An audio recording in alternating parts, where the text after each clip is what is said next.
Welcome everyone. I've been going to California State University of Fullerton. I just am finishing my first year and I'm working on getting my master's in education with a focus in reading. And one of the courses I've been working in has been on disciplinary literacy instruction.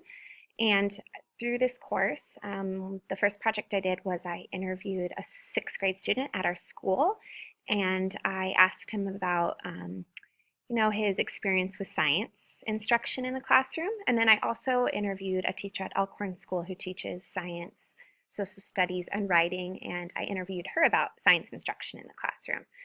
And so I'm going to be just talking about disciplinary literacy and teaching you some strategies and tools that you can use to improve your literacy instruction in science. All right, so this is a diagram I wanted to share with you of the progression of literacy development. And so at the bottom of the diagram, you see basic literacy, and those are skills like decoding, knowledge of high frequency words, basic fluency routines, and those we see in our lower primary grades. And then once students have those skills down, then we have intermediate literacy, and that's where students are exposed to more complex texts. They develop their fluency, they develop vocabulary, and they're learning generic comprehension skills that they can use across different reading that they do. And then as students gain those literacy skills, they move up to disciplinary literacy. And this is focused mostly in middle school and high school. And this is where the students are reading and having to read complex texts, and they need to know, they have to have knowledge and processes that are specific to each discipline. So science, their literacy skills needed would be different than literacy skills in math, which would be different than literacy skills in social studies. So what is disciplinary literacy? There is a shift needed from content area literacy to disciplinary literacy. And so I'm going to start by explaining what content area literacy is, and then I'll move on to disciplinary literacy. So content area literacy is the ability to use reading and writing for the acquisition of new content in a specific discipline. And so often, content area teachers think that when their students come in, they're able to read and comprehend any text that they're given, that they have sufficient prior knowledge and comprehension skills, they have good vocabulary, they know how to read, they know how to write, and they're interested and motivated to learn in that subject. However, many U.S. adolescents struggle, and because content area is challenging, because the texts are written very differently. If we were to look at science texts and social studies texts, those are written very differently from narrative texts. And they have different text structures, different features, and a lot of specialized vocabulary. So often students struggle with that. And as we know, many students come to us in the middle school and high school grades with underdeveloped background knowledge, underdeveloped general vocabulary, and language skills. And so teachers need to not only teach subject area knowledge, but the practices and the processes of producing that knowledge. And so disciplinary literacy is where we're having students learn how to read and think about, write, communicate, and use information like each discipline's expert. So like an artist, like an author, like a mathematician, like a scientist, or a historian. And all of those experts do reading and writing and communicating differently depending on their discipline. So there's different skills that need to be taught to our students for them to be successful. So the Common Core state standards are calling for a shift in informational reading, as we know. So by sixth grade, 80% of school-related reading tasks are informational, and student success or failure in school is tied to their ability to comprehend informational text. It's very important. There's a need to close the knowledge gap for students. Standardized tests have a lot of informational text that students have to read and comprehend on them and write about. And then the main factor for college and career success is the ability to read and comprehend informational text, because that's what they're going to be doing. So it's extremely important that we are preparing our students now in sixth grade to be able to read these different informational texts and giving them the skills depending on the discipline. So I'm going to be talking about science disciplinary literacy. And so, as you know, the nice thing about science is that it's fun, it's interactive, and so we can use that to our benefit when we're teaching it. So science should be ongoing, it should have the students exploring, it should be interactive, it should be fun. The word science comes from the Latin word, I'm not sure exactly how to pronounce it, but I think it's scientia. That's how I would say it. And this word means knowledge. And so science experiences students need to be shown that science is living, it's ongoing, it's exciting, it's highly relevant, and it's a way to make sense of the world around us. And so one of the things that, makes to show students is that science help, that's the way that they can learn about anything they're interested in. So really tying their interests in. We need students to experience the value and excitement of science, and then we need to teach them how scientists read, how they think about, how they write, how they communicate, and how they use information. One of the things that we get that is really, really challenging for us, and the student I interviewed spoke about this, is the amount of technical vocabulary that science has. Science texts are packed with tricky words that are very specific to what they're studying, what the topic is. And many students have difficulty reading and comprehending academic texts because of this technical and specialized vocabulary.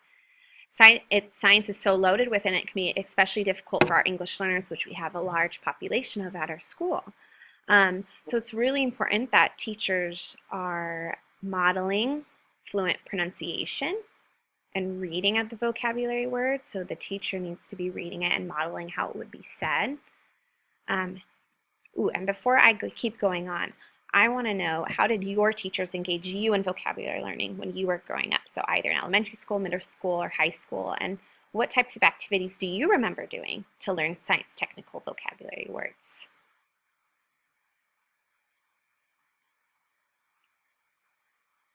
All right, so some strategies that we can do to give our students would be hands-on experiences, and that's where we can make science fun and relevant to the students. Having those hands-on experiences first and then bringing in that vocabulary can really make the vocabulary come alive and help them understand what the words mean.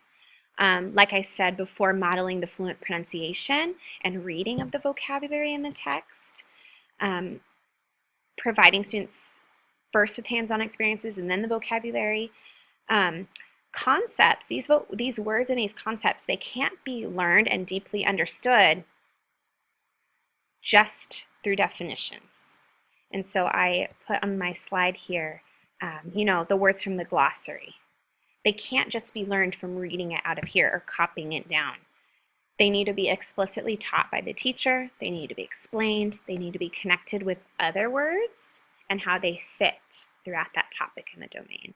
And we need to be providing our students with multiple opportunities to use the vocabulary in different ways. So in discussing, in writing, in creating things. So we need to be giving them multiple opportunities, not just a one-time word, but using it throughout the unit of study in the topic. So prior to my professional development, I had asked you to go on a Mystery Science, which our school just recently purchased. It had been free. And to just take a look at a mystery of why do some volcanoes explode. And so I'm going to go through it right now just to remind ourselves of that mystery. And this is in a unit on volcanoes.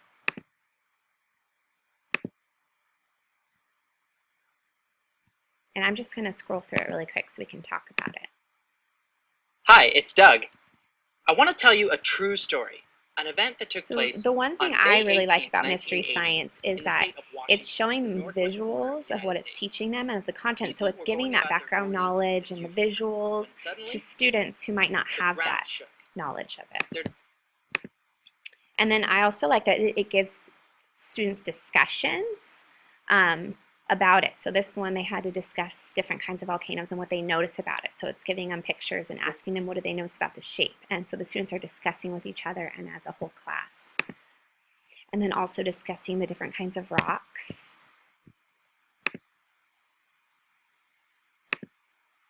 And then there's also an experiment as well that the students do, and they see what comes of their experiment. So the really neat thing about Mystery Science is it's giving visuals, video, it's asking them to problem solve, giving them a hands-on experiment. They're writing up a lab. The students, when they do the experiment, have to write up what's happening. It teaches them tier 3 words, which are domain-specific words like cone volcano, shield volcano, eruption, lava, felsite, basalt. And, you know, some of these words we even think, they know these words, but it's not always the case. Sometimes they come to us with not having those basic words like eruption and lava. So it's giving them the visual, the video to see it, and then the experiment as well. And then it also gave tier 1 words like thick and thin, which we would think all of our 6th graders know these words, but sometimes, especially with English learners, they might not know. And so it's showing, you know, the visuals and discussing those words with them. So I think Mystery Science is a really great tool, you know, to give them some prior knowledge if they don't have it, giving them hands-on experiences, giving them times to collaborate, problem solve. And I like that it takes them through a mystery where they're having, you know, to figure out why some volcanoes explode and why some don't.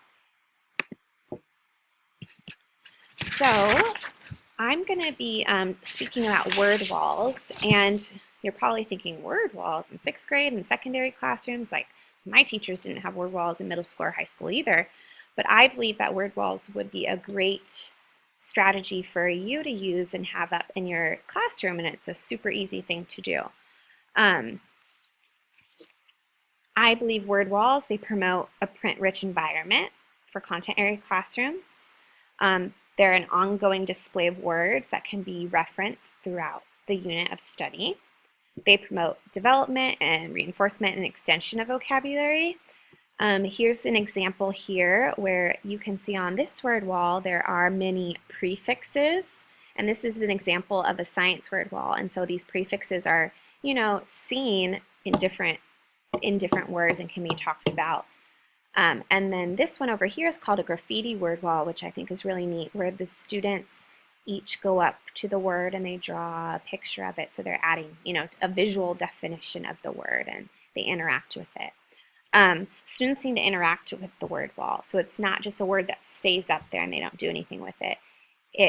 A great idea would be to have them on sticky notes or have them pinned so the students can move them around as they're learning more about the word. They can group them, they can classify them, they can move them around really easily. It's just a great visual as well, you know, to refer to. So if you're talking about a word, you can refer to it. Or if a word comes up again, you know, in a different text, you can refer to it. And so it just becomes a visual that the students can see and then use. And then when they're writing, they can also use that word, you know, to see how they would use it in the writing. All right, so we are going to be doing a partner activity, and this is going to go along, be an extension of what you were doing with your learning of volcanoes through the Mystery Science. And so what I'm going to be having you do is you and a partner are going to be reading pages 314 and 315 out of our 6th grade science textbook. Since all students have a copy of this and we have it in our classroom, and you're going to be learning about different kinds of volcanic landforms. And what you're going to be doing is you're going to be filling out what's called a criteria chart. Okay, and you're going to be also filling this out with a partner. And a criteria chart helps focus the reading for the students. So in this reading, you're going to be reading about the cinder cone volcano and the shield volcano, and you're going to be focusing on their appearance, and you can make a drawing if you like. You're going to be focusing on their eruption, the type of eruption they have, finding how you would describe that eruption, and then you're going to be focusing on real-world examples, so places that have cinder cone volcanoes or places that have shield volcanoes. So this helps focus the reading for students. It gives them an opportunity to record information, which also helps them, you know, synthesize it, draw a picture, so making a visual, which helps students. And then you're going to start to notice the similarities